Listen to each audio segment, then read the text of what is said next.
Ahora voy a recibir a también un gran amigo, periodista, escritor, Rally Aurat, autor de Las cartas que no te dije, un libro que publicó El Bien del Sauce ya hace un tiempo. Rally lo ha presentado en distintas ocasiones aquí en Mar del Plata, por ahí alguno de ustedes ya participó de algunas de las charlas. Y yo en ese momento que Rally sacó su libro me había quedado sin programa de radio, así que le dije: Rally, espera que haga algo parecido respecto a los libros para poder invitarte. Y ahora que el librero se constituyó como un programa y volví a tener un espacio para hablar de libros, le dije: Rally, quiero que estés, y bueno, combinamos para que sea hoy. Rally, ¿cómo te va? ¿Todo bien? Muy bien, Fede. Gracias por la invitación. Bueno, decía que sos periodista, que sos escritor, también hablas mucho sobre libros, en LU9, también como columnista en Vorterix. Sí. ¿Te gustan mucho los libros? Siguiendo un poco Y esta es tu primera novela. Mi primera novela, sí. Sí. La verdad que la radio me ha permitido llevar estas obsesiones que tenemos en común, ¿no? Sí. De poder hablar con los creadores, las creadoras. Sí. Es realmente el periodismo y la radio, en este caso, el vehículo para conocer aún más sobre la creación artística en cuanto a la literatura. Y ahora con mi propio libro, que es mi tercer libro, mi primera novela, y también experimentando esto de hablar de algo que uno siempre escuchó y que ahora tiene que contar. Y Rally, o sea, en Las cartas que no te dije hay muchísima literatura, música, seguramente parte de tus obsesiones están en Las cartas que no te dije, pero ¿cómo es matizar eso para contar una historia original? Porque no es que todas esas combinaciones son azarosas, sino que tienen un punto de destino bien preciso, que es una historia. Está bueno lo que preguntas, porque uno muchas veces cuando escribe un cuento quiere traer una idea a fuerza, pero Sí. en una novela hacer un punteo de las cosas que a uno le gustan para que funcione en una historia de largo aliento, quizá puede ser un error, porque es como cuando empezás a jugar al fútbol y vamos todos detrás de la pelota, ¿no? Claro. Entonces, ¿cómo dosificar eso? Y está bueno que lo hayas visto, porque sí, están las obsesiones de este personaje, Mauro Hamilton, que es periodista como yo, fue periodista deportivo como yo y periodista parlamentario, que en realidad, por supuesto, uno toma algunos elementos de la realidad, pero en este caso Mauro empezó a tomar vida propia, ¿no? Claro, y bueno, y el eje del libro son las conversaciones con un analista, donde muchas veces uno, cuando lee literatura, alguna conversación similar, hay una cosa medio pasiva del que es analizado, donde se somete a preguntas. Sí. Y en Mauro, en tu personaje, encontramos que el protagonista también somete a muchas preguntas, también lo pone entre la espada y la pared al analista. ¿Cómo fue para vos hacer ese doble juego donde no hay una posición pasiva en el que es analizado, sino que puede responder y puede retrucar todo el tiempo con cualquier cosa? Sí, yo creo que hay algo del orden de la ignorancia de Mauro en cuanto a la ciencia. Es decir, la intervención de un profesional de la salud mental, él la está interpelando todo el tiempo en cuanto a su inseguridad. Yo creo que cuando uno está inseguro, a veces el ataque es poner cuestionar al profesional. Entonces, en ese sentido, él es un adicto. Entonces, está como muy susceptible a la devolución. Y por eso estas intervenciones del psicoanalista son retrucadas por el personaje, porque está pidiendo un abrazo, está pidiendo ser querido. Y en el medio también silvanan una sucesión de relaciones amorosas mediadas, porque uno siempre encuentra distintos guiños que dan cuenta de una época. Sí. Y en este libro hay aplicaciones de citas, hay mails, hay WhatsApp. ¿Cómo es que Las cartas que no te dije también es una gran novela de las relaciones, de la fragilidad de ellas, del levante, Sí. de las relaciones más profundas, de las menos profundas, en la etapa más inmediata que es la que estamos ahora? Sí, espero que no envejezca mal, ¿no? Porque si uno piensa cómo eran los encuentros de los 80, era a partir de una prima, un primo, un conocido del club. Claro. ¿Qué pasó con esto de la hipercomunicación y al mismo tiempo estar tan desconectados y apelar a aplicaciones de citas para conocer a alguien? Traté de que sea un signo de época, como decías vos, pero al mismo tiempo que no pierda aquella cuestión de la novela epistolar en un punto, ¿no? En esto de que no nos podemos ver, pero sentimos algo muy fuerte el uno por el otro, ¿no?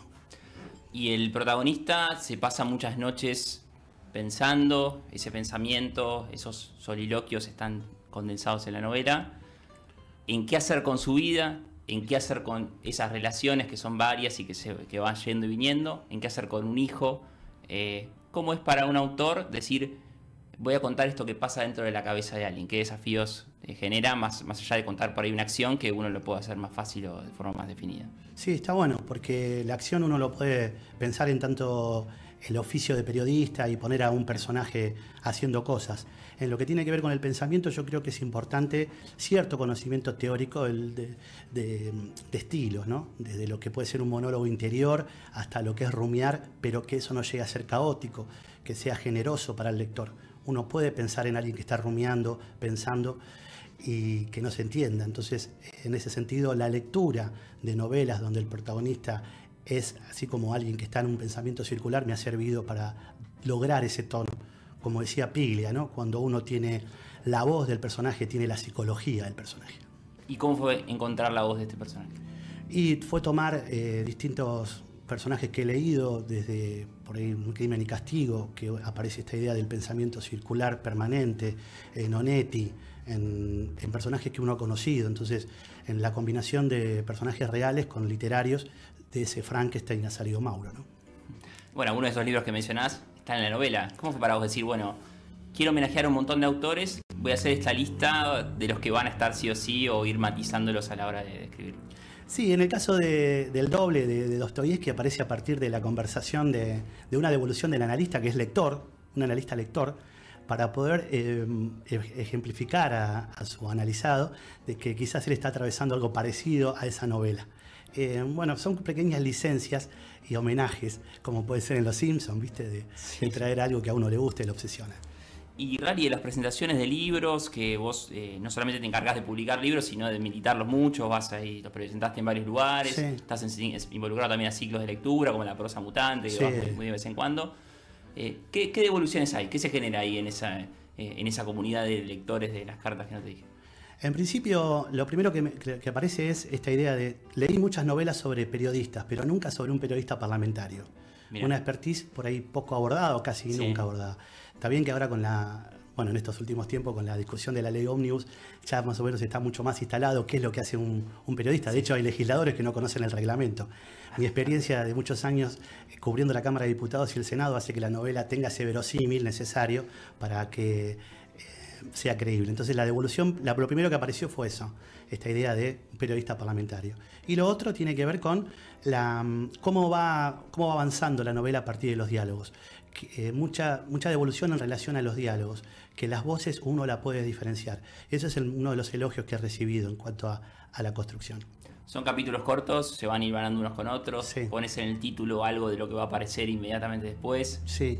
¿Esa es tu forma de escribir? ¿Ese es tu estilo? ¿O es lo que te pidió esta novela para que avance de esa manera? Creo que es lo que me pidió la novela y también un poco del vicio de periodista de ponerle un subtítulo a todo, teniendo en cuenta que iba a haber varios lenguajes, varias voces, por lo menos para ordenar esa lectura. Yo no sé cómo iba a llegar el lector a la lectura de la novela, entonces traté de ordenarlo desde ese lugar. ¿Y haber publicado antes cuentos te ayudó también a lograr ese tipo de síntesis? ¿O por ahí la novela no tiene nada que ver con lo que escribiste antes? El cuento me dio la posibilidad de saber dónde terminar y darle una potencia narrativa para que en 4 o 5 páginas poder lograr esa síntesis. La novela me permitió en alguno de los capítulos generar un descanso. Es decir, hay novelas donde no pasa mucho, pero por ahí esa meseta es necesaria por la intensidad que viene trayendo. En un cuento quizás no me permitiría esa licencia de un párrafo en donde haya poca acción. Y después también las charlas con el analista, nos decías, nos anticipabas, sin caer en spoilers, que están mediados por algunas adicciones, o sea que el analista tiene un papel mucho más presente, no solamente en lo que puede aconsejar o en lo que te puede decir un amigo en una sobremesa, sino en justamente encontrar, medicarlo, encontrarle un tono. Claro. ¿Cómo fue para vos lograr esa relación o esa tirantez donde uno quiere dejar de ser analizado, uno necesita esa medicación? ¿Cómo fue para vos trabajar sobre eso en lo final? Consulta, ahí sí hice una consulta más periodística. Ahí hablé con profesionales, sí. Ah, mirá. Sí. Muy bien. Por eso fueron 4 años la escritura, ¿no? Porque que cada abordaje, tanto en lo que tiene que ver con el periodismo parlamentario, era lo que yo conocía.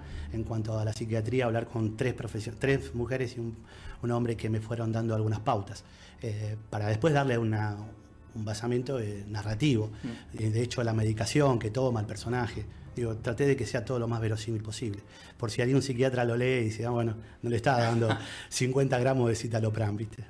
Y hablamos de una novela que pasa en estos tiempos, donde vos por ahí le podés mandar un mensaje en cualquier momento a cualquier persona, sí. Y donde a veces el tiempo de respuesta, la devolución, es distinta a la que uno espera. O sea, nos puede pasar Exacto. Llamando a un plomero porque tuviste un problema en tu casa, sí, sí. Con un amigo o hasta con una pareja. ¿Cómo usaste a tu favor para que crezca la novela eso que se llama mucho el ghosting o el dejarte colgado, dejarte frisado por un rato hasta que te contesto? Sí, genera mucha angustia esa no respuesta en los personajes, ¿no? Por ahí incluso apelé a los horarios, al día, a la hora, al minuto y al segundo en algunos fragmentos para que ver cómo en un minuto puede ser una eternidad para alguien que está esperando una respuesta, sobre todo cuando es el enamorado. El enamorado siempre está más vulnerable y un día puede ser un año. Y el protagonista lo definís como alguien cursi, como un idealista. ¿Cómo lo podrías decir en pocas palabras para alguien que todavía no se acerca al libro? Puede ser cursi en cuanto a alguien que por ahí lo mira con los ojos más razonables o más terrenales. En general, el enamorado siempre es cursi. En general, alguien que está en estado de entrega no está especulando si queda bien o no se peina para la foto. Entonces, en ese sentido, sí es un cursi. Por otro lado, me parece que es un romántico también, porque cuando digo romántico, desde correr la silla hasta un ramo de flores, y por otro lado, jugarse la vida también por eso que le está pasando. Pero yo creo que, lejos de idealizarlo, está atravesado por la adicción, y la adicción siempre trae esa inestabilidad emocional, ¿no?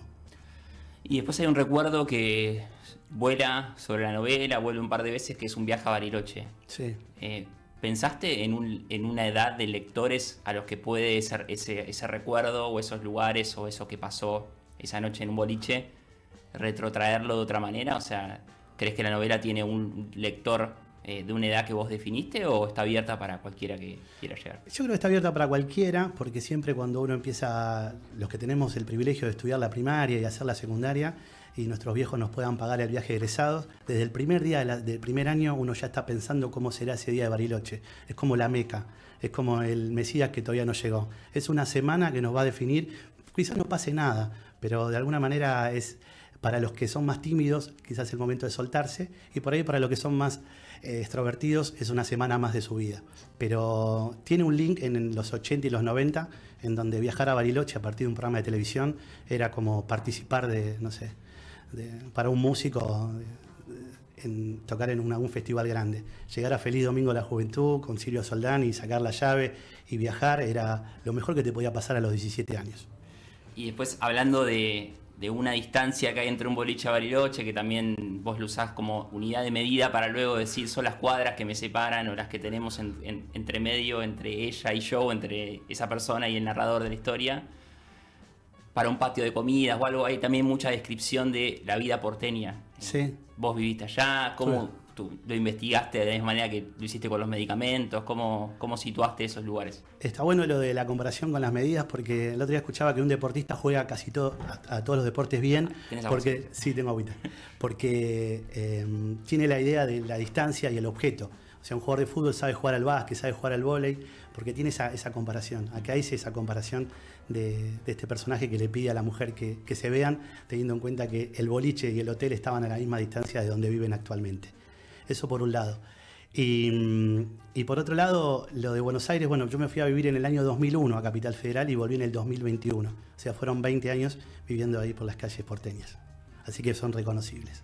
¿Por qué te fuiste en 2001? Me fui en el 2001, me había recibido, terminé la Escuela de Artes Visuales Martín Malarro como ilustrador, había estudiado diseño gráfico, me fui a Buenos Aires a ver qué pasaba y bueno, allí encontré un amor, tuve a Juli, tuvimos a Julián y bueno, en el 2021 decidí volver a Mar del Plata a partir de un tema de salud de mis viejos, así que la ciudad me estaba esperando. O sea que el libro también funciona como una especie de esa combinación de mundos tuyos porteños en Mar del Plata. Tal cual. Sí, sí, me pareció que era una buena posibilidad, porque yo entiendo que uno tiene que escribir de lo que sabe, ¿no? Y también después ir a investigar. Pero bueno, no podría escribir Harry Potter, ¿viste? Como que el personaje tiene cuestiones mías y reconocibles. ¿Y cómo fue el trabajo con la editorial? ¿El Bien del Sauce edita? ¿Por qué salió ahí la novela? ¿O qué compañeros tenés ahí de edición? Sí, El Bien del Sauce edita es una editorial de un escritor y poeta marplatense, Camilo Sánchez, con quien empezamos a trabajar el primer capítulo, que era un cuento, y a partir de ahí él me hace una devolución de que esto podía tener un largo aliento, así que desde el 2018 hasta ahora fuimos trabajando en la corrección. Y al momento de editar, como ya había sido construida en Buenos Aires, a pesar de que fue presentada aquí en Mar del Plata, todavía no la presenté en Capital, lo edité por su editorial. Lo presentaste con Camilo también, ¿no? Con Camilo, sí. Camilo. El 15 de abril del año pasado estuvimos ahí en la biblioteca de la universidad presentándolo, anduvo muy bien. Hicimos una segunda tirada y lo presentamos en la librería de la universidad, en la calle Jujuy. Muy lindo lugar. El 6 de julio, un lugar precioso. Y bueno, y en la Feria del Libro el 10 de octubre. ¿Y tenés pendiente alguna presentación en Buenos Aires? ¿O Sí, qué? Estoy viendo ahora que se acomode un poquito la cosa. Sí, está todo. Hay alguna patas propuesta. arriba, ¿no? Ahí sí, hay una propuesta de gente que me espera allá también. Pero bueno, seguramente muchas ferias hay también allá. Sí, el Filba. Filba. Sí, y como decías vos, también yendo a todos los lugares que tienen que ver con la palabra, como la prosa mutante, bueno, el sur también te lee, allá en el Alfar, ir a las bibliotecas también en la zona de las Dalias, ahí con la invitación de Triana, Sí, siempre participando de eso. bueno. Y la verdad que muy contento porque la novela me abrió muchas puertas.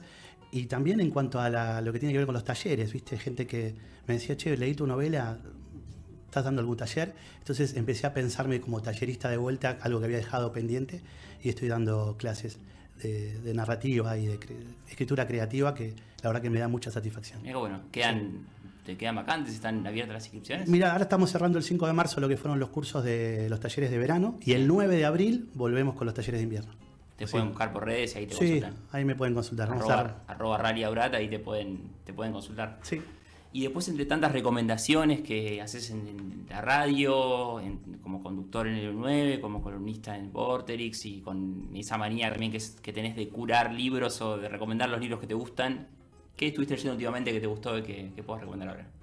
Mirá, lo que estoy leyendo ahora, estoy releyendo, es Martín Sancia Kawamichi con su libro Yunga. Me parece un hallazgo, me parece un libro de no lugar, de no tiempo, con una pluma muy despojada, poética. Y para quienes por ahí ejercemos el periodismo, encontrar también esta idea de traer más imágenes y menos datos a la literatura, ¿no? Me parece que es necesario. Eso es lo último que he leído que me ha gustado muchísimo. Cadáver exquisito de Agustina Basterrica también es uno de los libros que realmente me han gustado mucho. Y de aquí de Mar del Plata también he leído, bueno, los ensayos de Martín Sarielo, que ha estado acá, que realmente es un escritor exquisito. Sí, es muy bueno. Sí, muy escuché bueno. una columna que hiciste hace poco también de Martín, que Sí. está bueno los libros de él porque te dan, viste, mucho material o sus columnas, la agenda y eso. Sí, total. Y un muy escritor bueno. que desde su blog, que lo descubrí hace más de 10 años, me acercó a Fabián Casas, a Bolaño. Increíble. La verdad que increíble, tenemos muchísima, muy buena literatura aquí en la ciudad. Bueno, Rally, gracias por venir. No, gracias a vos. Te pregunto por último, Sí. por si no quedó claro, las cartas que no te dije se consiguen en librerías de la ciudad y también de Buenos Aires, ¿cómo es? Sí, la pueden conseguir. Acá en Mar del Plata la pueden conseguir en la librería de la universidad, que está allí en la calle En Jujuy. 1731. Ahí la pueden encontrar. Y la verdad que estoy contento porque estamos haciendo la tercera edición, así que Buenísimo. re bien. Vamos a ver si podemos hacer alguna otra presentación quizás. Dale, buenísimo. Entonces ahí en Jujuy, casi San Martín, consiguen la novela, y aquellos que estén interesados en los talleres de narrativa pueden escribirte @RallyAurat por Instagram, que en abril seguramente estén empezando. El 9 de abril arrancamos, van a ser martes, miércoles y jueves. Buenísimo. Rally, gracias por venir. No, gracias a vos, Fede. No, vale. Bueno, así llegamos al tramo final del librero.